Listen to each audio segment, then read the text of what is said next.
All right, welcome back here to Louisiana Crab Shack for 3 to See. It's March now, so plenty of things to watch out for. In college basketball, top of mind right now for everyone, and I think that's kind of where both of us are going this week.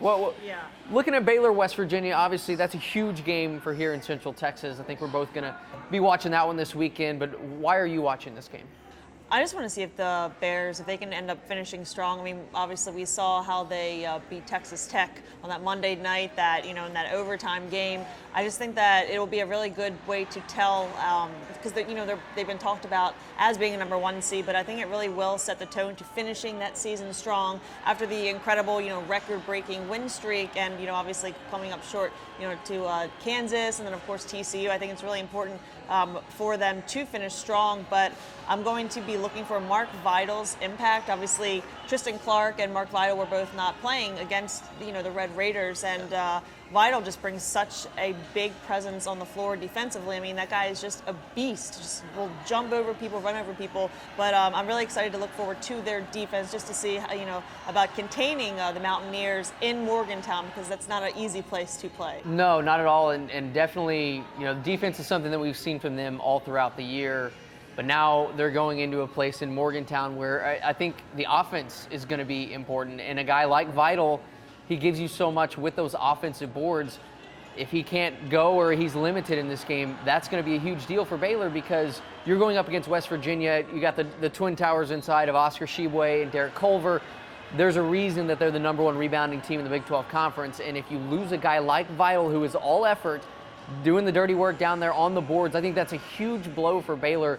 And really, Baylor's survived and done so well this year on those second chance opportunities that guys like Vidal are giving them. But if you're going in there without him in this game, you're going to get a lot of those one-shot opportunities. So that offense is going to be so much more important for them to bring with them to Morgantown. And of course, they are still alive in the Big 12 title race, and you need some dominoes to fall now.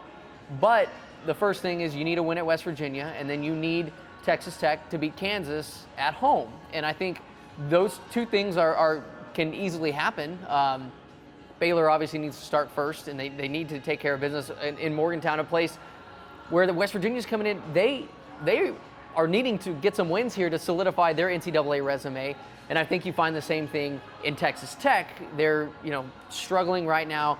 Baylor got away with not having Mark Vidal against that team because a lot smaller inside. Baylor's not going to be able to get away with that against West Virginia this weekend. So we'll see what happens there. And then I'm going to kind of piggyback off that game, because then we roll right into the Texas Tech in Kansas game right after Baylor and West Virginia. So that one, you need a win by the Red Raiders to get Kansas those 2 losses, and then you share your first title since 1950. And I think that this conference is so well-rounded. I think you look at the top. Texas Tech is in 3rd place in the conference right now, and they're on a 4-game. They're going to lose 4 straight possibly to end the season, and so that just speaks to the competitiveness of the conference. And I think for Baylor fans that have their guns up on Saturday, it goes like this. In case you need to learn how it goes like that, because you're going to need them. You're going to need Texas Tech to beat Kansas to give you a shot at winning that Big 12 title. And I think what gives Texas Tech a shot is that it is at home. It's a 15,000-seat arena. That place gets raucous. They played Kentucky well there. Played a lot of good teams really well at home, and that's where your young Texas Tech is such a young team. Young team and role players play better at home, and they're at home. Big crowd, Kansas, senior day. I think gives them an opportunity to win that game and get Baylor back into the championship discussion. I think Baylor has earned the right to be in that conversation. Now we'll see if they can finish the job and then maybe get some help from the Red Raiders on Saturday afternoon. So. And even with TCU, they played very well against Kansas. I mean, you would have maybe thought that Kansas would have just dominated TCU. I mean, obviously, the Jayhawks ended up winning, but I definitely think it's a winnable game for Texas Tech for sure. Absolutely. Yeah, and Kansas, as you mentioned, struggling a little bit. TCU's playing a little bit better, starting to make some baskets, which certainly helped them the other night. I know that you've got a couple more Big 12 games you're looking forward to. What's your next one? I am very excited for Oklahoma and TCU. I mean, TCU needs this win. Obviously, they've the whole Big 12, they've been talked about. I mean, potentially 7 teams max could get a bid to the NCAA tournament. But if TCU beats Oklahoma, they will both have the same record. And so they're playing at TCU. And the fact, Oklahoma coming off that buzzer beater loss to Texas, I mean, that was a thriller. That was an exciting game. Yeah. And I think that, Oklahoma is obviously going to be going in there, out for blood, of course, because they want to try and, solidify, a tournament bid. And, Yeah, they're on the bubble right now. Yeah, absolutely. Yeah. So they definitely need a win over TCU in a game like this. I think TCU is going to need this win and then a lot more they're going to need to make a run in Kansas City to get themselves back into that mix, just because of the way that they have struggled at times this year. Again, the Big 12 is such a nightly fight between these squads that, you end up, your record doesn't look great, but you end up, like Texas Tech, and we talked about earlier, they're 22nd in the net rating, which is what the NCAA uses to determine their field of 64. And, they're going to finish probably 9-9, 10-8 at best case scenario, and they're 22nd in the net according to the selection committee. That I just think that speaks to the Big 12, but I just don't know that TCU without a run in the Big 12 tournament, maybe to the championship game, maybe gets them on the bubble. If they win, obviously they're in.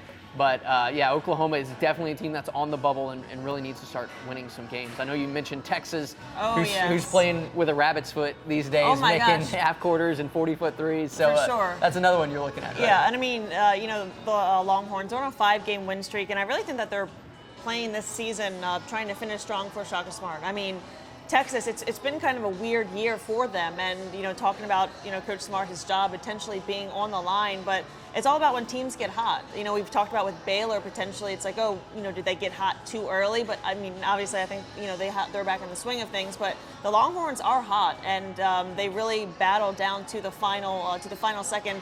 As Oklahoma State, they'll be playing Texas, of course. Senior day down there. They don't have any seniors, but it is senior day. Yeah, so. And but with Oklahoma State, I mean, that's an absolutely a winnable game for the Longhorns, especially with the way that they are playing. And but I think it's important for them to finish strong, of course, because let's say the Cowboys, if they go down there to Austin and the Cowboys end up winning, or if they keep it close, I think the Longhorns really need to dominate OSU. I would say that they most likely will make the tournament. We have Texas Tech and Texas; they're both at 9-8. So obviously one, right behind Baylor and then Kansas. So I mean, they are considered a bubble team, but I think that this, finishing strong will definitely help their case. Yeah, and Texas, I think they are in a position where, because of the metrics, they do need to win out, and they need to win this game on Saturday. And Oklahoma State is not a pushover anymore. I mean, they started the year, they really struggled, but Mike Boynton has that team playing really well right now. I think they've won 6 of 8 or 6 of 9 to end conference play, going into Austin, where the crowds have been atrocious for the last several games. And I think that, Texas fans are getting back on board because they are starting to win some of these games. And however they're doing it, they are getting it done. But they're in a position where their backs are against the wall. And you look at a team like Texas when they had all those big injuries, late in the season. Since those guys have gone out, they started playing well. And you start to think about last year with Baylor, that's kind of what happened with him. I mean, Tristan Clark goes down, and Scott Drew changes the way that they play a little bit, and it leads to a run into the NCAA tournament and winning a game in the tournament. So I think that's the big question for Texas is under Shaka Smart, they haven't won in the NCAA tournament, and that is where Texas fans have gotten tired of Shaka, and that's where their frustration comes from. So, this is not a pushover game tomorrow against Oklahoma State, and it is one that Texas absolutely must have. So beware of the Pokes, but I do think the way that they're playing lately, you wonder when luck might catch up with the Longhorns. But I wouldn't go right now. So we'll see what happens as we get ready for Kansas City. And my third and final game, I'm going to go back down to the high school ranks because a couple of Central Texas schools still in the running here for the state championship, for the state tournament. Obviously, China Spring, a huge win on Tuesday night over La Vega, now taking on Houston Yates. That's going to be a very interesting game, a tough one for China Spring. But I'm looking up north in Dallas this weekend. Ellison in the regional semifinals. They're taking on Spring Westfield, another ranked matchup. This is one where I absolutely think that it's going to be a bare knuckle brawl between these two teams. And, for the right to go to the regional final, and I feel like if you can advance out of the regional final, if you're Ellison, I think you got a great shot to go make a trip to the state tournament down there in San Antonio, which would just be fantastic for Killeen, for Ellison. They've had so many good teams lately, but for them to finally get over that ridge and get down to San Antonio for the state tournament, I think is something it's really fun to be a part of for those kids. It's a memory they'll have forever, and so I would love to see Ellison break through this weekend and get down there to San Antonio. Yeah, it's always exciting too with high school basketball. I mean, and it's obviously, like you said, it's going to be a bare knuckle brawl, and I mean the teams are going to go back and forth, back and forth. The fans are more, like right in back of you, and I feel like they get to experience the players what it could feel like, playing on that next stage because.